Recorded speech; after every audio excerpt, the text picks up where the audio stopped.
everybody, and welcome to Middle-Aged Geeks. I'm one of your hosts, Daz, and I'm joined by my trusty co-host, Phil. How are you doing, buddy? I'm doing pretty good, man. Yeah. It's been a good week, good weather. Football does not exist. Thank God. It's been, apart from that, great week. And it's great to see from them, for those people who listened to last week's episode, to see the Sinners has gone from strength to strength, you know? Absolutely, yeah. What a cracking movie. I'm dying to see it again. But yeah, everyone we've, like, friends of the show and stuff, have been saying they've absolutely loved it. And yeah, it's one of those where a lot of people are having the same thing, with just like, oh my God, I didn't realize there was so much more extra to it than just a it only had like a 6% drop from weekend to weekend. 6. That's incredible, yeah. Is insane. That's fantastic. I've been telling anybody who listen, go and fucking see it. Yeah. Go see it.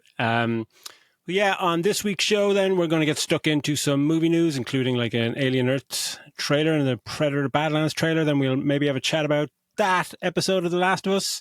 And then we'll get into what we've been playing and watching as well. And there's a game that we've both been playing at the same time, that'll be interesting. And then Phil is going to take us through our movie review this week, which is The Accountant 2, which doesn't feature any accounting. But first and foremost, then, let's get stuck into any news. Trailer-wise, yeah. Alien Earth, that's the first one up. That was a pretty interesting trailer, right? Well, it was two, really. There was the small little one, the crate one that's very short, and then there was the longer one then, which was the kind of whole, I suppose, metamorphosis of it. Yeah. Well, it was the whole metamorphosis of the thing actually being, you know, an alien actually coming out of its fucking whatever the jiggy it's called. Sack and stuff, yeah. Sack, yeah, whatever the fuck that is. But yeah, the smaller trailer was interesting because they mentioned that they'd gotten 5 different aliens from different worlds. This ship collected 5 different life forms from the darkest corners of the universe. Each one a unique, deadly species. Monsters. So I'm wondering, like, are they going to introduce different species other than the xenomorphs, or what is the story with it? You know, are they going to mention different creatures? I suppose that gives them more scope then to make it even bigger, you know, if they want to. It's definitely starting to pique interest a bit more coming up to launch, which is great. And the gestation one, and it's the sound design, everything is just like fucking fantastic. Yeah, that should great. be the opening credit sequence, and a shorter version, but it's fantastic, and it's grotesque, and it's just slimy and gooey and fucking great. But then at the end of it, I just love, and we talked about this with Romulus, that they just have a couple of shots of the sets, like empty sets of the ship, and like different kind of med bays and corridors, and it just ticks the fucking every box. Just it's so weird, like this franchise, when they do something like that right, they just show like one of the mess halls or something where they and it's there, the old-fashioned screens and that noise, that clicking kind of noise and stuff the computer makes, and it just gets you on board straight away. It's like you're starting from a winning position, and you can only kind of fail from that position. But I'm really looking forward to this more and more that they are releasing. And another one, Predator Badlands. This looks fucking mental. I love this. Did you watch Prey? Did you ever get around to watching Prey? No, but I watched the first 30 minutes twice. It really is worth a watch. Like, definitely. It's considering some of the shit we've sat through. Like, yeah, same director. And because we've sat through some of the shit with, like, you know, the Alien versus Predator, Requiem, you know, the fucking Resurrection, all these other ones that are really poor. Yeah. Like, Prey is actually a competent, decent movie. It's not amazing, but it's good. Amber Midthunder's in it. She's great. So it is definitely worth checking out. Yeah, I just fucking loved it. I love the idea of following kind of a young Predator protagonist. It just, some of the visuals on show here are like astonishing. Like the world looks fantastic. Some of the lighting, some of the just fucking... That's the cool thing, isn't it? The landscapes is amazing. Because if you see Predators... You know, Predators, which is actually decent enough. You know, it's that was the one with Lawrence Fishburne and stuff in it, and Adrian Brody. Like, it wasn't too bad, but that whole thing, you're like, this just looks exactly like Earth. Like, they didn't try to change it because it's supposed to be all these people dropped onto this alien planet, but it's like, this looks exactly like it would, you know, on Earth. There's nothing otherworldly about it, so it's good to see something a little different on this one. Like, creepy Yeah, looking no, plants with all this shit. Plus, did you see? I wonder, is this their way of incorporating, the Alien universe into this separate Predator universe that they have? Because you see, Elle Fanning is an android. Because you see her eyes flick up and she's got the little waving candy logo on her eyes. So I wonder now, is he planning on in his next movie, assuming he gets one, are aliens going to be introduced? Do we start getting a universe from like rebooting that kind of universe or something? That would be interesting, yeah, because it's worth having another go at that after completely shitting the bed with the other efforts. Remember Alien Predator was just so bad, and then they kind of went, we'll do Requiem, we'll just make it rated R, and it's still a shit fucking movie. Like, it's just lots of blood and stuff. But I'd love to see, it's somebody a lot more competent behind the camera tackling and just merging those two franchises would be fucking fantastic. Any other news on your side? Just a couple more bits movie-wise. And actually, they both include Sydney Sweeney, who seems to be just a female fucking Pedro Pascal, that she's starring at everything. She's signed up to do 2 video game adaptations, video game into movies. So the first one is she's doing Split Fiction. So John Chu, who directed Wicked, he's going to be making this one, and she's signed on for one of the parts, presumably one of the 2 like main leads. And then Michael Bay is doing an Outrun movie. Remember the game Outrun? He's in every movie, and she's starring in that. Like, so. I don't know how you make a movie out of that game. Yeah, what's the plot? Yeah, car goes from here to there. Yay! Yeah, because isn't that just like you're driving along and you've got a hot blonde in the car, seat? in your red convertible, and it's just I'm pretty sure like it played in that in fucking arcades for eons and eons, but I'm pretty sure it's like 2 levels or something. Just like one with trees at the side and one with a beach at the side. They managed to get a movie out of fucking Battleship. Which I've actually seen, because of course I have, and it's fucking terrible. But no, that's all on my end, news-wise. A few bits on my side then, like the Thunderbolts reviews are in, and they're pretty decent. Some people saying like it's very enjoyable, which is, happy days. We're seeing that next week, which is fucking great. And the Warner Brothers, we mentioned before, the nephew of a co-creator of Superman was suing Warner Brothers, saying they didn't have global rights or certain rights to certain territories, which involved like the UK, Canada, and Ireland, and he was trying to stop it. Like, what fucking guy just tries to stop people seeing Superman? Fuck off. But anyway, Warner Brothers won the case, so we are going to get to see Superman. We're going to have to travel to fucking Germany to watch it or something. Yeah, what a dickhead. Just like, fuck off, man. What have you been watching and what have you been playing? We've been kind of playing and watching the same shit. Yeah, I suppose I've watched one thing this week that I know you definitely didn't watch. I watched a new movie called Ash. It's new on fucking Prime or whatever. Yeah. What's her face? Aitha Gonzalez and Aaron Paul. It's fucking terrible. Yeah, it really is. Like, it's really bad. Like, what made you want to watch it? Because it's sci-fi horror, which is my favorite genre. So I was like, fuck, I'll definitely check this out. And yeah, there's some cool gore and stuff in it, but a lot of just underused actors. What's the premise like? It's a whole people turn to ash. She wakes up with kind of part of her memory missing and all this. They're on another planet, like a terraforming thing. I'm not even going to talk about it. I'm boring myself talking about it. Like, it's wank. So we can talk about The Last of Us, but I think it's hard to keep this spoiler free, because it has to be very spoiler free, because obviously it's a very large moment that happened in the episode last weekend. I was wondering if they'd have the balls to go there, and they did. And it's gas. You're reading the comments online. That's it. I'm done with the show. I can't believe it. I was like, yeah, right. You'll 100% be tuning in next week, same way as I will. Absolutely. I loved it. I thought it was a fantastic episode. It was just that the action was outrageously good. I liked how they changed, because in the game, certain sequences, there's a lot of attention. It's just that kind of storyline that's happening. And in this, they add in something that just doesn't happen in the game, and a full-on assault, and it's on the town, and it's fucking excellent. And they're really flexing their budget on, after kind of, the first season. Obviously it's a little bit tighter budget wise, but when it's a success, then they kind of go, okay, we'll double the budget of this, and that was fucking fantastic. But interested to see now where they go from here.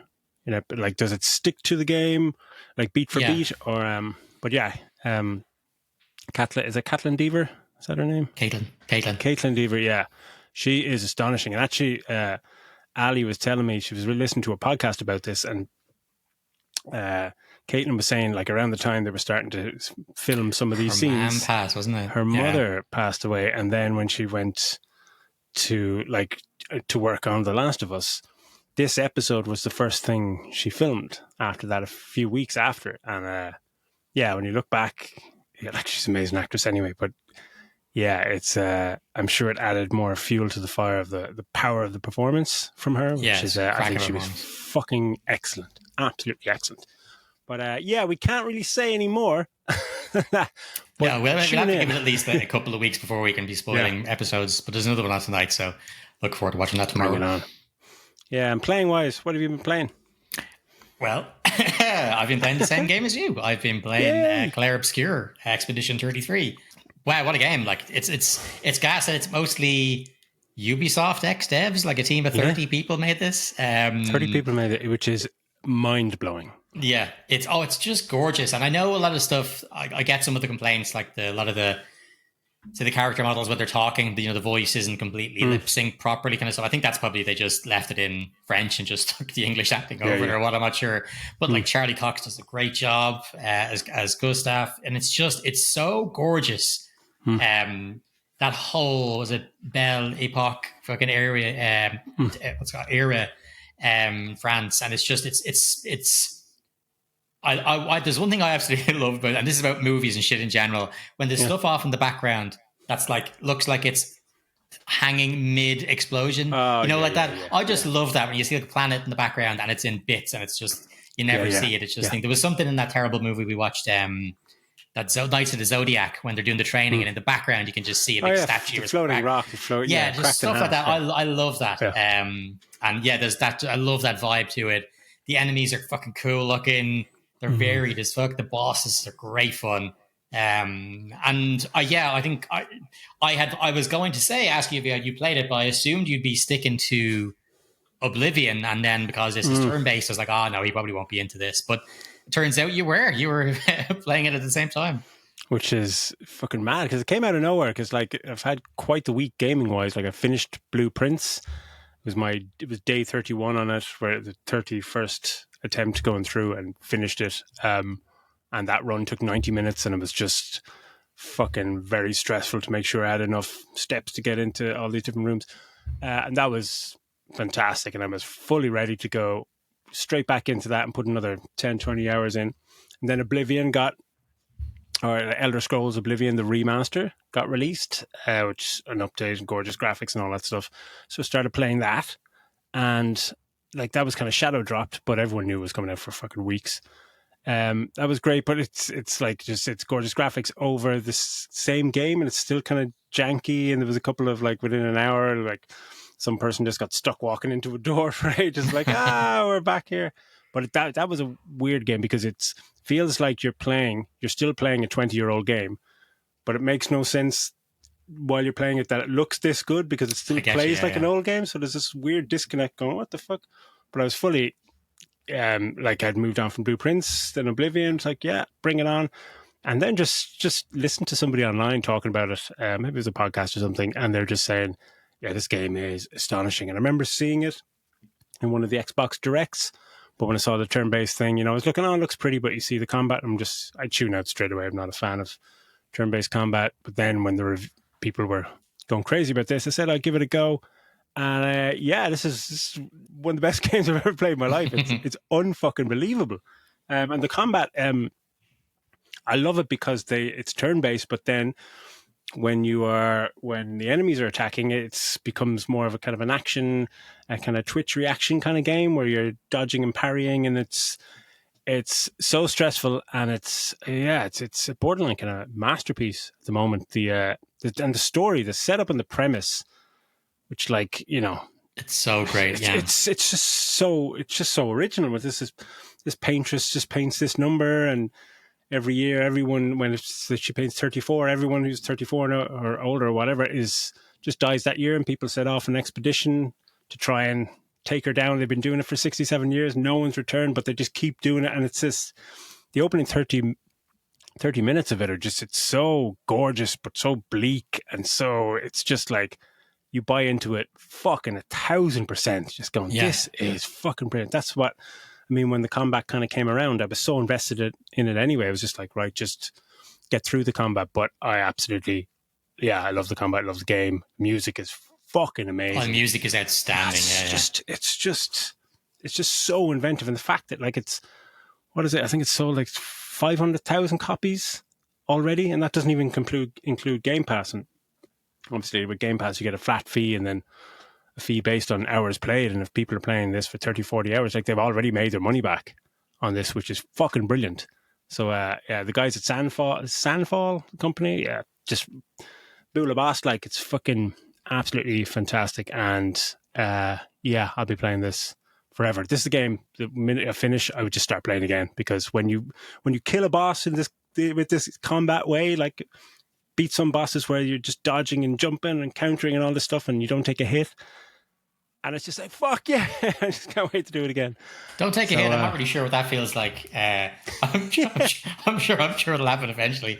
The fucking reflexes of a newborn baby giraffe on fucking ice skates. Like, it's just shocking. Like, you're just hitting the button to dodge and then whack, smack in the face 2 seconds later. Well timed, Phil. Well timed. It's fucking really enjoying that. So with that out of the way, then let's get on to our movie review, which is Gavin O'Connor's The Accountant 2, which features no accounting. Take it away, Philly. Spent years looking for you. Do you not miss me because of me, or is it your condition? I'm just me. Good morning, Dreamboat. Could we discuss business now? Go. Do you like puzzles, Mr. Wolf? Ray King has been murdered. I need your help to finish the job he started. Yeah, cheers, dude. Yeah, this week it's the 2025's The Accountant 2, the sequel to, what's an 8-9-year-old movie? Which is also written and directed by the same duo, Gavin O'Connor, and written by Bill Dubuque, whose Bill Dubuque's other stuff is fucking shockingly bad. So I don't think he's actually written that much, but he's obviously done well enough, I suppose, with these two.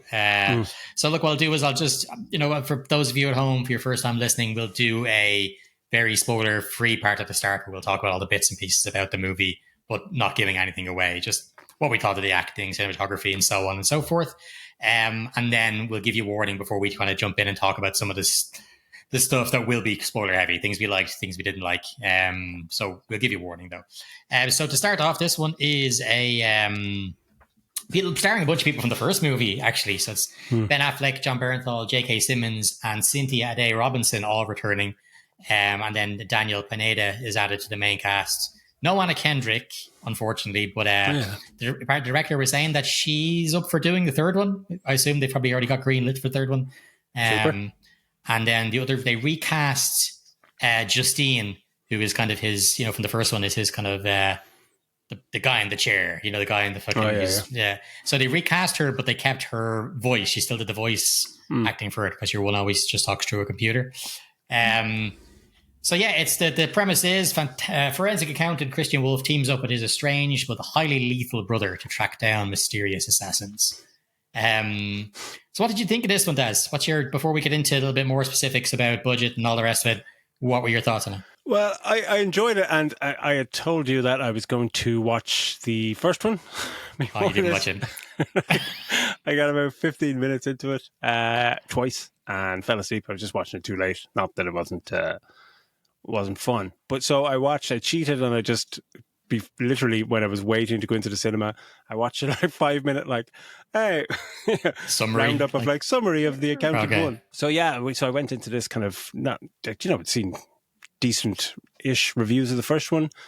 So I went into this kind of blind, kind of going I heard it's likable enough. And I really enjoyed it, for the most part. It's like a really fun buddy movie. Like when Bernthal and Affleck are on screen, it's fucking brilliant. Like, it's well, absolutely John brilliant. Bernthal really brings it. Like, I mean, if he wasn't in this, if he wasn't in this, I couldn't hack an over 2 hour movie of Ben Affleck. That's the thing.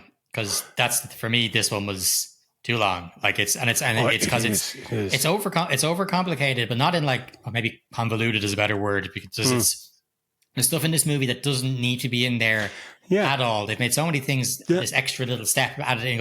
You don't need any of that. Like, Danielle Pineda's whole story isn't needed. It isn't needed at all. There's enough. That's one of my main issues with it, because when it starts off, any movie starts with J.K. Simmons and a little fucking action scene. You're like, happy days.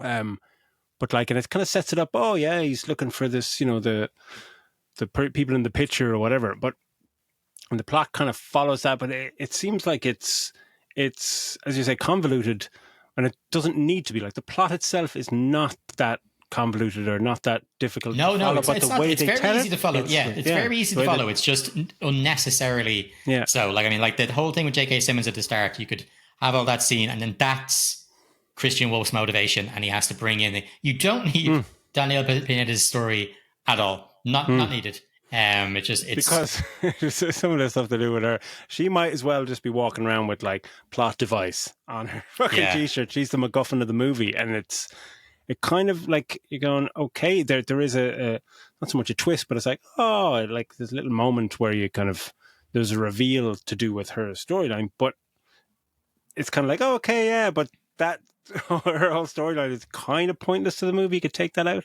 because it's one of those movies where it's almost like it's probably maybe 5 minutes too long, but it feels like it's 25 minutes too long. It goes on, like, kind of sags in the middle, but it kind of like, it gets to moments where it's like, this is great, and then it's just like, oh, why are we here? And then it's like, back to another great bit. And the action is decent enough, but it's I've like, the best parts of the movie is when the two of them are on screen, mainly Bernthal. He's fucking eating up the screen. But there's a lot of time where there's just like, there's action scenes, and it's just people looking cool doing things. There's no scope to, we always talk geography of a scene. It's just like, oh, kill another henchman. It's like the A-team turned up to fucking 11. Like, okay, cool. But plot wise, it's kind of, it's good, and then it's just unnecessarily convoluted. There's a cut of this movie that's an extra like half star to a star onto it. I mean, like a shorter cut of this movie that could be made that'd make it infinitely better. Because the first movie is a decent setup for this. You kind of just got touched on, the relationship between the two of them being brothers and that kind of thing. But it's like what budget was. I mean, 18 million is a lot for this, considering the locations that it's in. I mean, the whole thing, despite being, Germany being mentioned, I think, at the start, and what they're in Juarez, I think, as well at one point. But the whole movie is made in California. And there's only it's only got 2 shooting locations, and they're both in California. And the action scenes are they're not action set pieces. It's kind of just like, oh, here's people. And at one point later on in the movie where I don't know what the point of it was, maybe just to, if they were doing an extra reshoot or something, but they just add smoke into the shootout. So you can't really see anything in locations. They could have been on a soundstage or something. It's like, why are you doing that now? I can't really see anything. And it's just, it doesn't seem, there's nothing that screams like, oh, that's a $20 million set piece or something like that. Yeah. It'd be interesting to see the, what they were paid, what was what was Ben Affleck offered to come back or whatever. But 9 years is fucking crazy. It is, and don't get me wrong, it's a fun movie, and I'm glad there's one of these ones where you're kind of going, actually, I'm happy enough they made a sequel, because it's like an old sometimes school you leave it this long, you're just like, yeah, leave it. But it is that old school fucking almost buddy cop fucking thing. Yeah, I was going to say Turner and Hooch. I was like, no, wait a minute, that was a dog. But it's that kind of vibe, come on. It does. It has that old school kind of buddy vibe to it, because he's obviously on the spectrum and his brother isn't, and there's kind of that thing between the two of them. But what I found kind of, I will get into, I suppose, the performances, a bit more specifically, but what I found was that there was a difference from how Ben Affleck played this character in the first movie and in the second movie, because in the second movie, I feel sometimes he's bordering on Milton from Office Space. Like, it's bordering on, where's my stapler? Where's my stapler? He's bordering on fucking, he's getting I was like, it didn't go that way in the first one. Yes, he gets frustrated and all the rest of it and angry, and I get all that. But I found this, that sometimes in this one, it got a little bit too, like they were making a little bit of a joke out of his autism rather than, the first one, which I think took it a little more kind of seriously. And the thing is, John Bernthal's character is making fun of it a little bit as well. And we see how awkward he is around women, and like the whole scene in the bar, the thing bar is so good though. I the love line that. dancing. Yeah, that was such came out of nowhere. And my favorite scene. Yeah, it's good fun. But I think, I don't know. I was just a little bit. I feel like the character has somewhat changed, even the way he was voicing it. And I guess understandable, I suppose, when you're talking difference for how long since you played the character last. But I did feel like maybe if you watch longer than the 5-minute summary, you can come back to me. Well, because I watched some clips and stuff online, and like it seemed like there was a lot more of his. Not that it was maybe a superpower, but like that kind of autistic kind of analytical thinking, and where he's kind of solving things, and you get a bit of that in this movie. But was there more of that in the first movie? Oh, there was, yeah. And it was a lot more of it, and even the way he answers questions to people and stuff. It's so straightforward and logical. And I just found in this one it was a little bit more played for the laughs a little bit in this one. Yeah. They were scripting that for a while, where you're kind of going that it's a kind of something for a laugh, and it's a funny joke, but sometimes the joke wasn't what was being said in the scenario. The joke was kind of more him and how he's take or his mannerism, and you're just like, that's not that funny. But and like the line dancing thing being my favorite scene, but also we were robbed of what would have been the best scene in the an even better scene in the movie, when you're like, it's not a spoiler, but like an almost brawl kind of happens. A brawl does happen, but we don't get to see it for the sake of a kind of a visual gag. And it's just like, I want to see the two brothers kicking fucking ass. Yeah, like I felt a bit robbed, because we know that what's his face is goading your man on purpose, because he knows that John Bernthal's character will get involved. Braxton will get involved. Like, and you see him, and so you're like, oh yeah, this is going to be. Go. Yeah, you're going. Yes, this is going to be the two of them fucking double dragon back to back, taking dudes down. But yeah, that part, I think plot wise and script wise, I think it needed that kind of action set piece or something around that time, because it was kind of a lot of kind of character development, and their bonding and all that kind of stuff was great. And of course, line dancing, like, I learned to line dance for a Christmas party about 15 years ago. So I was banging away to them. Like, yeah, bring it on. People in the back row, sit down, dickhead. Sorry, I didn't know you were in here. Take off the hat, you weirdo. The some of the other performances, obviously, we know like Ben Affleck's a great actor, and fucking John Bernthal is brilliant, and it's great that he's in so much shit at the moment because I'm such a big fan. But some of the stuff, like Daniela Pineda's character barely gets any lines, and as well as I'm pointed for being pointless, she barely really gets any lines at all. So it's kind of hard to judge her performance because it doesn't really have much to go on. And then the other main bad guys, there's the henchman dude who kind of seems to go doing most of the killing or whatever. Like he is like there's something wrong with him. It's just the way everything is so delayed, the way he's fucking talking and responding to him, and it's just, I don't know if he's playing it that way on purpose, or is he supposed to be some sort of like sociopath or something? The way he just creative choice. Yeah, I'm not sure if it's creative choice or what. He's just a bit weird.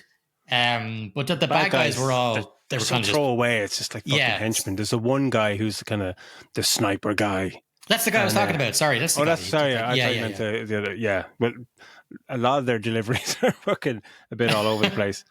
But yeah, like he's the one that got the most screen time, the sniper guy, and then I didn't really understand the hierarchy of the bad guys anyway. I'm pretty sure there was two different guys that looked the fucking same and were on the phone to each other at one point, just going, what the fuck is going on here? Why is this so hard to follow? There's like, it should not be this hard to follow.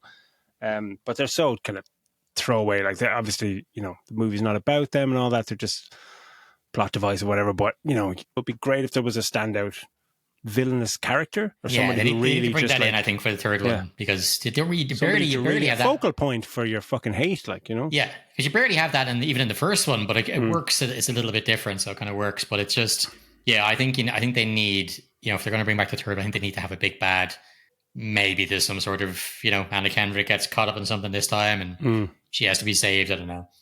What was her thing in the first movie? She was the one who uncovered, and but there is accountancy stuff happening in the first movie. Oh yeah, okay. I was wondering why it was called accountant. Yeah, because I know that's you, fully trained accountant. That's what you went to college for. You're like, God, this is my bread and butter. I'm waiting to see this.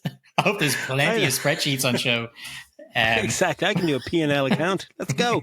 But there's the first one, like, it's kind of she's like a junior person in the office, and she's the one who spots irregularities. And so they end up calling in this accountant to look at the books and find out what's going on. And it turns out it's much bigger than anybody or either of them would have thought. And then it just fucking, kicks off. But like, there's so many great names in that movie. Like Gene Smart is in it. John Lithgow is in it. Yeah, like it's class. Fuck. Yeah, it's really class. So, like, great cast. So if you hadn't seen the first one, you went into this not really knowing. You just heard, oh, this is kind of an action movie, something to do with accounting. You'd probably be going, why is this fucker called the accountant? Like, like he lives in a trailer, and whereas all of that's explained in the first one. In his fucking trailer, all a spreadsheet inside. All of that's explained in the first one. But like, for the most part, I thought the performances, like I said, it would have been better to have a focal point, as you said, because the rest of them they're all the secondary characters are pretty much just throwaway. It's our two leads that were really three leads, I suppose. If we're going to include Cynthia Day Robinson, she's great. Like, she is. Oh yeah, she's great. She's great in the first one as well. And I think she plays that well, because she's kind of working with them the same way, but apprehensively. She doesn't want to, but that begrudgingly working with them. At the same time, trying to fight off that fact that she's breaking the law and she's supposed to be doing everything by the book. That was very believable. That could have been she skirted that a slapstick thing or something, but it was believable. She's kind of going along, and then at one point she's like, "What the fuck? We can't." There's a dead guy in the trunk, or she's just freaking out. Like, I thought she was great. Yeah, and she's real. You can really see her struggling with, her the morality of it all and everything, which is cool. I thought she did quite well. What about cinematography? Because you've touched on some of the stuff regarding the sets and the smoke and stuff used at the end, whether if that was for budget reasons or what. How did you find it? Because with action movies like this, as you said about geography, is so important. Because especially when you've got the two of them, who's where, which one of them is where, how far are things? And that's the thing that bothered me, was the geography side. It was how far different things were from each other, like the as in getting from say Germany to America, getting from where they are in America to in a very like split second scene. The both of them happen to be showing up in Mexico, good guys and bad guys at the same time, despite one of them is driving, the other one apparently would have flown. That kind of stuff, like cinematography wise, just like non-action stuff is all great and serviceable. Bar like there's one shot when they're having the beers on top of top of their caravan thing, whatever. There's a couple of shots that are fine, but then towards the end of that scene, it's very noticeable that like they're not there. It's like it's a green screen shot, and it's not that it's bad green screen, but it just looked different in the sequence before, and you're going, okay, let's think it was reshoots. Yeah, it had to be. It just looked quite strange. But I think like a movie like this, you're never probably looking for something to go, oh wow, look at it, cinematography and that. It's from the moment to moment, like the kind of conversations and normal scenes. But when it gets to the action scenes, you're kind of going, okay, are they going to do something interesting or whatever? But the thing is, it needs to tell. Not that like it this flat or anything, but it just seemed, it's all just close up shot. It's like if you got a camera and kind of point at somebody and just go, look like a fucking army man. It's SWAT, and it's just like cool. Yeah, let's reload and all these cool shots and making these guys look cool, but they didn't really know. And people are just coming out and they're shooting them, and then coming out and shooting them, and there's no scope. It's like I don't know where they're going. I'll go into it in the spoiler section, but there is one part towards the end which made zero sense with regards to distance between these two different things. But I just found that a lot of it is spent in. I was like, how many of these shots were not only reshoots, was this person just on their own for the day and you've just spliced it in with something else because you're laughing with the fucking gas then because you can just put anything on top of anything, Yeah. And there's there's a few sequences like where they're just kind of, they finally team up and they're going through fucking, killing people, but there's just henchmen just walking out and getting shot, and it's like it's not a shootout, it's just them walking through. It's like playing Call of Duty on fucking baby mode or something. It's just like there's no Like, it's not that there's going to be any peril or sense of danger that they're going to die or anything, but it's not intense in any way. There's nothing that got you on the edge of your seat. But it was all fine. It's because you just like watching these guys. But yeah, I was expecting something a bit, maybe not so much grander, but a bit more scope to it than just mowing down TV show henchman of the week, you know. The score is fine. Again, it's just your standard action movie. No, there wasn't. Yeah, that's it. I mean, I don't know. Like, you could have told me there was no music, and I probably wouldn't have even noticed. It was so undescript, kind of. Yeah, whatever. Like, but like, as I said, for the most part, I actually quite enjoyed it. I thought the story without Daniel Pineda's side of it is believable. You know, because a lot of these things, that's how they start off. These buddy cops start off. There's a fucking shit that happens at the start, and then sometimes they have to reluctantly team up. Sometimes it turns out they're already, you know, and they just did the situation together. Whatever it is. And that you had enough there with that openings thing in the cafe for him and for the reasons they need to link up and be together and go off. It's a believable odd couple, and the fact that they're brothers, and it's lovely in those moments. They have lovely scenes and funny scenes. They do, a poignant scene in the middle, and it's lovely. And they just work really well together, which is always just a delight to watch. But yeah, I just didn't need. It's about just easily 20 minutes at least you could cut out with this, and you wouldn't really lose too much. It's not that like, we need to put this in just to make it a bit more of a mystery, and it's not so much a mystery, it's a mystery in how you're showing it to us. It's just like, you know, it's unnecessarily convoluted is the perfect word. Like, yeah, don't get me started on the child labor laws. Those poor kids those poor kids working in that computer room. God love them. They should be in school doing some book learning. That part was like something out of fucking Charles Xavier's school, which is like, is this a movie for people who don't like superhero movies? Because these guys are pretty much like superhero kids. Oh yeah, they're like, if you're okay, you've got because it's basically that's the foundation, whatever it's called. It's for kids with, you know, they're on the spectrum, whether it's autism or maybe they have dyspraxia or whatever it happens to be. They can move things with their mind. But these people are absolute. Like, they're better than like the NSA and everything. That they're pulling stuff out of fucking the cops and she works for the FBI, isn't it, or the CIA that she works for? Medina. Yeah, it's something. It's not quite the FBI. It's some sort of federal agency that she works for. Yeah, and she's so like bad anyway. Oh, it's Treasury. Maybe it's a Treasury or something like that. Yeah, so whatever. But she's like got all these things at her disposal, and she's like, yeah, we only had these 2 camera angles, and then within 2 seconds, the little kids are fucking going, well, we've got this one. We can use this. I can get into her mobile fucking phone, and I can do all this shit. It's like, hang on. Just see the thing when they get into her mobile, they see somebody taking a selfie, and it's like, oh, we get into her phone, we'll get that selfie shot you got of your one across the fucking street, and just like, have you seen the front resolution front facing cameras? Bad enough on the subject, fucking 3 feet away, and they go in the across dark. In the dark. They see your face. That would just be one brown pixel. But it's like the movie trope of like enhance. Just go, come on, have we gone past this enhance and it's fucking HD 4K? Within perfect. like 20 seconds they've ID'd her, whereas the whole federal government couldn't manage it. From a fucking selfie cam. But again, I think you got to have a bit of fun. Something like that it's silly and a throwaway. It's a little bit like the whole John Wick background thing. You know, it's all the girls that work in the office. They're all these tattooed girls who are dressed like they're from the 50s. They're all American traditional tattoos. Everything is done on all this fucking stamps computer and fucking.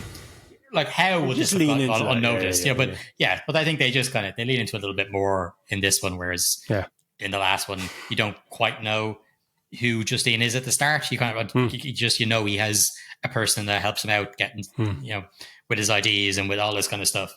But yeah, like it's fun. It's just a little bit too long, and especially the tagline is like, "Do you like puzzles?" You know, it's not really a movie about puzzles. It's really puzzle. But that's the movie tagline. Do you like puzzles? And that's just because there's a line when Justine contacts Agent Medina and asks her, do you like puzzles? Because here's one for you to figure out. Like that's it's kind of like, if the whole movie was all about some gigantic puzzle, but it's just such a weird tagline for it. Yeah. Like, anything could have been about a puzzle. This could be something. Time to balance the books. Way cooler. Way fucking cooler. got accountancy in there, the whole lot, and then just something along those lines. You should do movie taglines, man. Yeah, it was something along those lines that kind of makes a bit more sense. But I was like, really, this It's like puzzles. It's not fucking Saw. Like what? What no, it's not like. Yeah, I don't know. That's the kind of thing you'd fucking see in what's it called, Da Vinci Code or something. I don't know. Yeah. But like I think overall, I'd probably give it 3.5 stars. Because I think that's fair enough. I think that this could have been a really solid 4-star action movie if they cut out a lot of the shit that we're about to talk about when we move on to our spoiler section. What about yourself, Des? Yeah, it was kind of like 3, maybe 3.5, but yeah, 3.5 because just because Bernthal's in it, and he just not only is he's just a great actor and he loves this type of role, but he just. From the minute you see him, just going, he's so fucking cool. He's so cool, yeah. Cool. His whole opening scene is fucking cool. Every scene with him. Lollipop. It's just like, oh, man.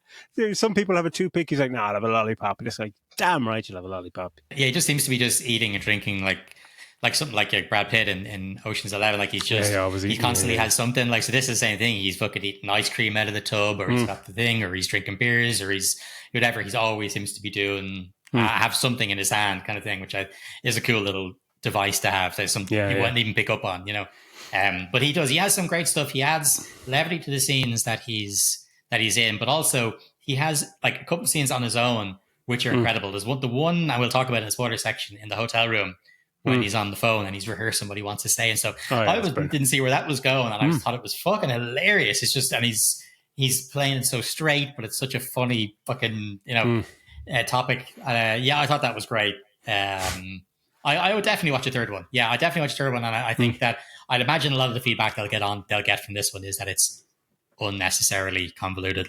It's kind of like it's trying to just be smarter than it is by making it convoluted and making it kind of harder to understand, but harder to follow unnecessarily. And it doesn't need to. Like it's not that type of movie. It's not a fucking puzzle movie. It's a fucking action. You like puzzles? Movie. I do, yeah, but I don't see how that's relevant to this. Yeah, what the fuck are you talking about? Okay, well, look, let's call it there for our spoiler-free section, because there's certain things I couldn't give away, even with regards to the synopsis, because the synopsis that's actually given. I just pulled it at random one, but I think the main synopsis for this one actually gives away the first movie. It gives away what happens to one of the characters in the first movie. So I didn't want to say it in that. So we'll move on then to spoiler section. So if you're ducking out now, we will see you next week for Thunderbolts.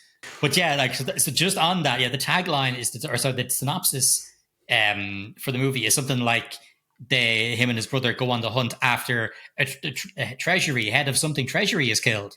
And if you've seen the first one, you know that's J.K. Simmons. So they're giving it away in the very synopsis. So the start of it, when you see J.K. Simmons, you know he's going to die straight away. Yeah. And I had read that synopsis before I went in, so I knew. I was like, fuck, J.K. Simmons is going to kill now at the start of this. I thought they were setting something up. When you see a suspicious area that somebody shot, like to see if something in his contract that he can't be shot in the chest or the head, and just like he's just shot just under the shoulder, and you're just like, I've seen Nicolas Cage get shot there a million times and still lift a fucking tank. Nicolas Cage gets shot in the arm in fucking, not even a superhero movie, in Con Air, and he still keeps going. He's walking along, doesn't even break stride after getting shot in the arm. No one told him the squib went off. It was like, yeah, whatever. But when he got shot there, it's just like, oh, that is either that or a gut stab, which happens later on. Like, you're probably more likely to die from getting stabbed in the stomach than you are getting shot below the shoulder blade. Just like, what the fuck's going on there? So it was a bummer, because I knew because I love J.K. Simmons, who doesn't? So it was a bummer, because I obviously enjoyed the first movie, but I knew from reading that synopsis that he was going to die at the very start, which was a real bummer. Fucking annoying. But the thing with the picture that he has, that he's looking for this person or whatever, there's no personal connection to him. There's no it was just a job that he's trying to find the people in this picture. He's trying to spend the end of his career doing good. Yeah, and it's just like, and he dies for that, and it's just like, that it was just another fucking job or something. And that's just we never really figure out who she is. I thought she was going to be, it's his granddaughter or something. It's just like, what the fuck? But couldn't that photo just have easily been like, this becomes a big plot thing, is this fucking photo, the people in this photo, and how, the family he's trying to chase down. That photo is left by your one, Danielle Pineda, because it's left on the table. She puts it in between the seat cushions, knowing that the agents will find it. But like the agents are going over to shit. That could be there fucking months. That photo could be down in between those cushions for years. It might have nothing to do with him at all, because they're like, we found this on this, or someone found this on the seat where he was sitting, or in between the cushions on the seat he was sitting. It's like, so what? They could have found a box of fucking matches and decided it was something written on it that had nothing to do with it either. But this photo is so important. But they don't know that when they pick it up, but it spurs on from there.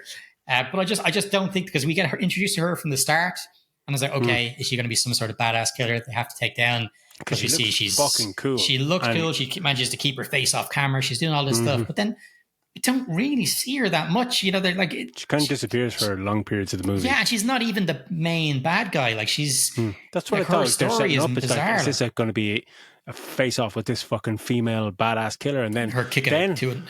And then her backstory of this whole thing of like her getting, what's it, savant syndrome? Where she got savant syndrome. She lost her memory, but not only became a genius, she also become she becomes like an expert in fucking everything. She teaches herself fucking all sorts of martial arts. She's now a hit woman all across the world, internationally, fucking taking people because she down. was in a car crash. It's amazing. And she looks completely different as well. Like they said, she had to do some reconstructive surgery on her face to fix it after the accident. It's like, you just made her hot. Like that's a head, like. She came out all bruised and battered and all the rest. Like, let's turn this one hot. See, that's the point. Like, is up until then, when you're getting those glimpses of her backstory and kind of like, the fact that, like there is the reveal. She is actually the person they're talking about. Blah blah blah.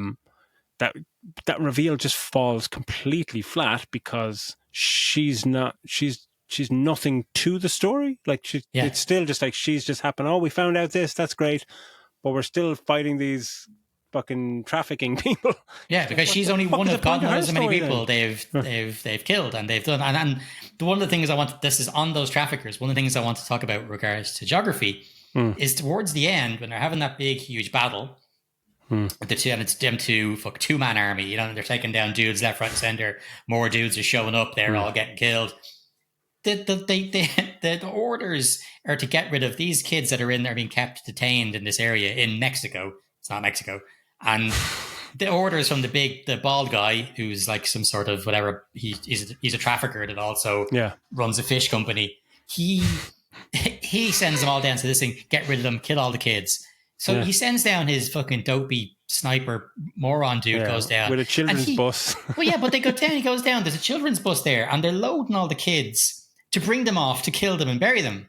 Yeah. But then there's going to be a huge firefight there anyway. But they get back there before fucking Ben Affleck and before John Pertwee, like, quick, get all the kids into the bus. We have to get them out so we can kill them at another location. But the other location is like 15 seconds away. Like it's literally, they drive up, they go around the corner. Yeah, they can see it, exactly. They can see the fight going on. They drive up around the corner. They're digging a big hole with a fucking thing and then just dump the kids in. It's like, you could have easily, trying to escape these two dudes, let your henchmen find them. You mow all the kids down with a machine gun. Get back and help your mates. It's like no one told them that there's a firefight happening behind them. It's just like they got earphones in. La la la. It's just so pointless. That was just unnecessary. You could easily have those kids not have to get them all back in the room, and he's telling them back the fuck off. The lads are trying to get in there and kill them, maybe, and John Pertwee saves them from there. That's where the lack of any stakes or anything, because it's so disjointed. It's like, the kid's gone away to dug a hole and they actually get the kids to get into the little kind of hole in the ditch, and that's just horrific in itself. It's never going anywhere.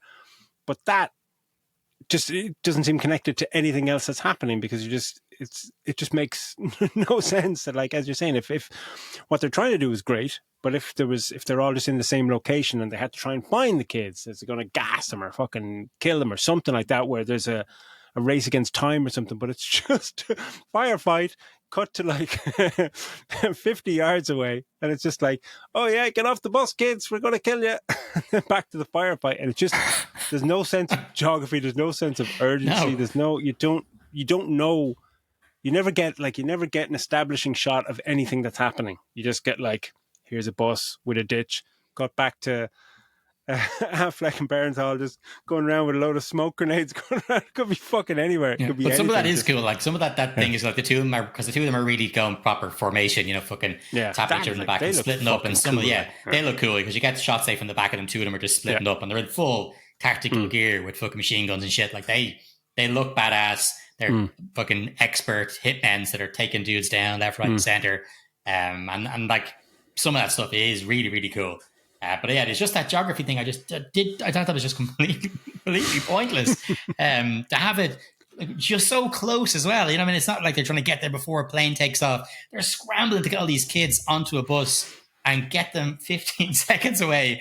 As you said, you can see it. Like the sniper guy, while he's up there on the way up, shoots John Bernthal with his fucking sniper rifle. So that's how close they are. So why? Just fucking kill them where they are. You're doing all this fucking hassle to get this bus full of kids up. In fact, you could put them on the bus where they are and just throw a grenade in. Same thing. Done. You know what I mean? Just blow up the bus.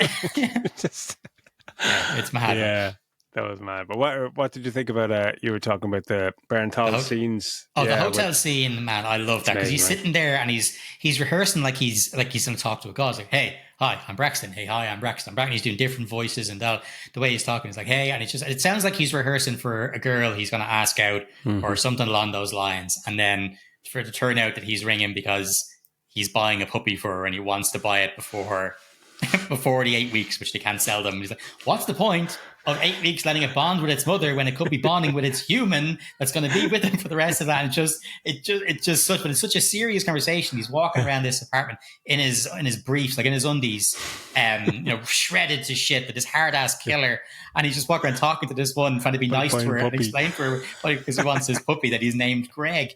And you think at the start, is his estranged son or something the way, because he's I can look after Greg, I can do this for him, I will It's like, who the fuck is Greg? And then when you see it's the photo of like a corgi puppy, it's just fucking brilliant. It's a great little reveal. I really enjoyed that scene. It sets kind of the tone very well early on, that it's doesn't take itself too seriously, which is just works in all the best ways in terms of their relationship. Yeah, but probably apart from the line dancing scene, which is all fucking great, and the lack of bar fight, the two of them when they have kind of the heart to heart on top of their caravan thing.